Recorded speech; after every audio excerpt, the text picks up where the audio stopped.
perkenalkan nama saya Jenny Marcella Bekak. Saya mahasiswa dari Universitas Tribuana Kalabahi, Fakultas Keguruan dan Ilmu Pendidikan, Program Studi Guru Sekolah Dasar.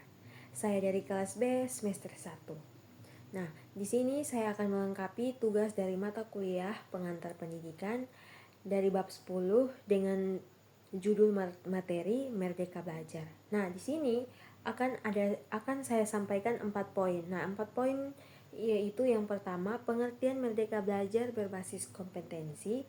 Yang kedua yaitu 4 pokok program Merdeka Belajar. Yang ketiga, landasan terbentuknya pembelajaran Merdeka Belajar. Dan yang keempat adalah ciri-ciri pembelajaran berbasis kompetensi. Nah, kita kembali pada bagian yang awal. Poin yang pertama yang akan saya jelaskan adalah pengertian Merdeka Belajar berbasis kompetensi. Jadi, di dalam Kamus Besar Bahasa Indonesia, kata merdeka itu dapat diartikan sebagai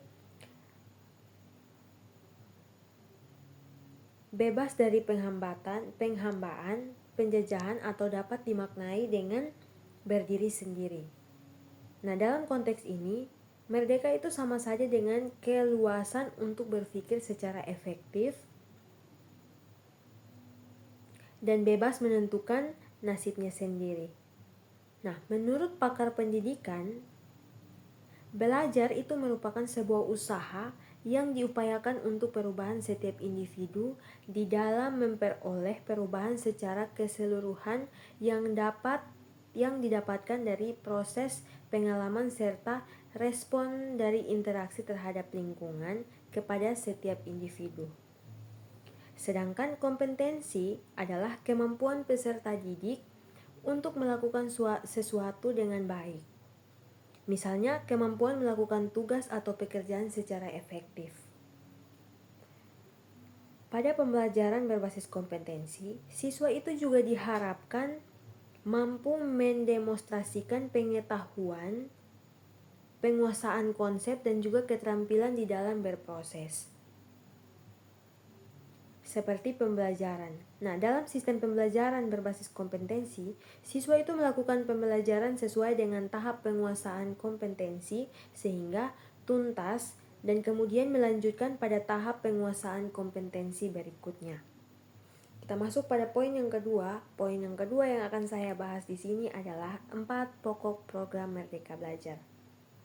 Nah, ada 4 pokok program Merdeka Belajar, yaitu yang pertama, Ujian Sekolah Berstandar Nasional atau USBN. Nah, ujian ini dilakukan untuk menilai kompetensi siswa dalam bentuk tes tulis atau bentuk penilaian lainnya yang lebih komprehensif, misalnya portofolio dan juga penguasaan seperti tugas kelompok, karya tulis, dan juga lain sebagainya. Karena itu, pihak guru di sekolah lebih merdeka dalam penilaian hasil belajar siswa. Nah, yang kedua yaitu Ujian Nasional atau UN. Nah, dalam penyelenggaraan UN yang selama ini terjadi akan diubah menjadi asesmen kompetensi minimum dan juga survei karakter yang terdiri dari kemampuan bernalar, menggunakan bahasa literasi atau kemampuan bernalar menggunakan matematika atau numerasi, dan juga penguatan pendidikan karakter. Nah, yang ketiga adalah Rencana Pelaksanaan Pembelajaran atau RPP. Nah, format penyusunan RPP di mana para guru secara khusus bebas dapat memilih, membuat, menggunakan, dan juga mengembangkan format RPP. Nah, 3 komponen inti RPP itu terdiri dari tujuan pembelajaran, kegiatan pembelajaran, dan juga asesmen. Sehingga penulisan RPP pun dilakukan dengan efisiensi dan juga efektif dengan membatasi jumlah maksimum halaman sebanyak 1 lembar saja. Nah, termasuk pada yang keempat adalah Peraturan Penerimaan Peserta Didik Baru atau PPDB dengan sistem zonasi. Jadi penerimaan PPDB atau sistem zonasi itu bertujuan untuk mengakomodasikan ketimpangan akses dan kualitas di berbagai daerah. Nah, aturan tersebut itu mengatur kompetensi jalur zona dapat menerima siswa minimal 50%, jalur afirmasi minimal 15%, dan juga jalur perpindahan maksimal 5%. Nah, sedangkan jalur prestasi disiapkan 0-30% sehingga disesuaikan dengan kondisi daerah. Nah, disinilah fungsi dan juga bentuk kemerdekaan siswa dalam belajar. Nah, siswa dibebaskan untuk berpikir berpikir kreatif dan juga berinovasi dengan harapan akan terbentuknya karakter. Seperti proses ini harus mulai dilakukan meski dibutuhkan waktu yang cukup lama. Namun setidaknya diharapkan meningkatkan pendidikan yang ada di Indonesia itu dapat terjadi. Nah, kita masuk pada poin yang ketiga, yaitu landasan terbentuknya pembelajaran Merdeka Belajar.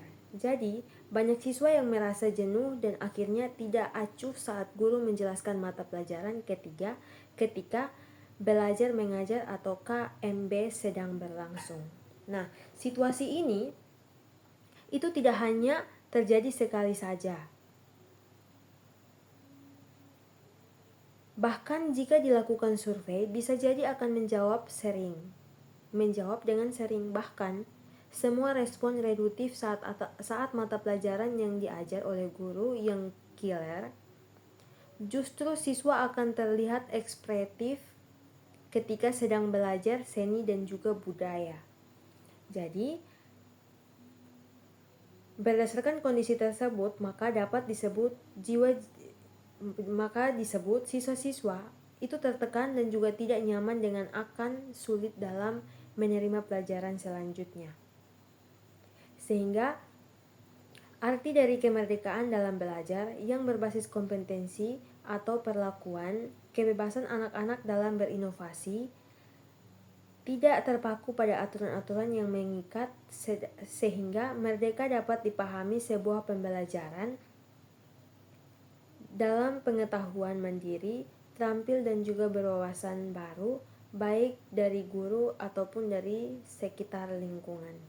Nah, kita masuk pada poin yang kelima, yaitu ciri-ciri pembelajaran berbasis kompetensi.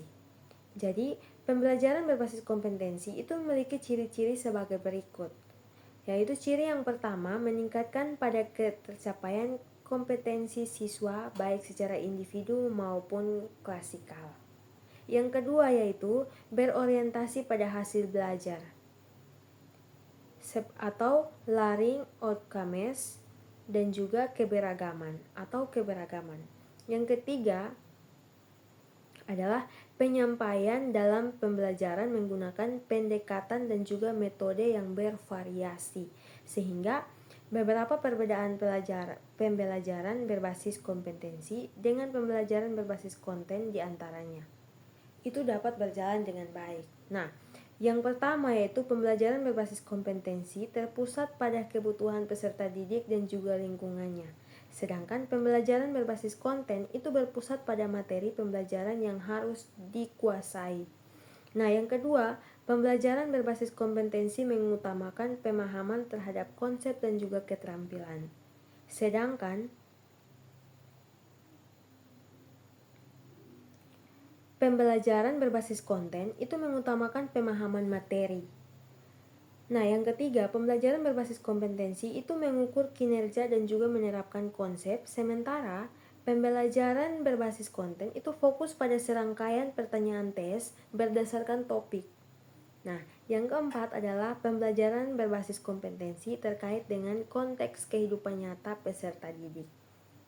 Sedangkan pembelajaran berbasis konten itu kurang atau tidak terkait berlangsung dengan konteks sehingga kehidupan nyata peserta didik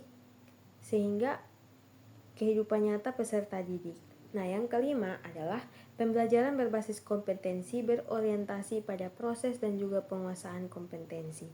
Sedangkan pembelajaran berbasis konten itu berorientasi pada nilai akhir. Nah, demikian presentasi saya.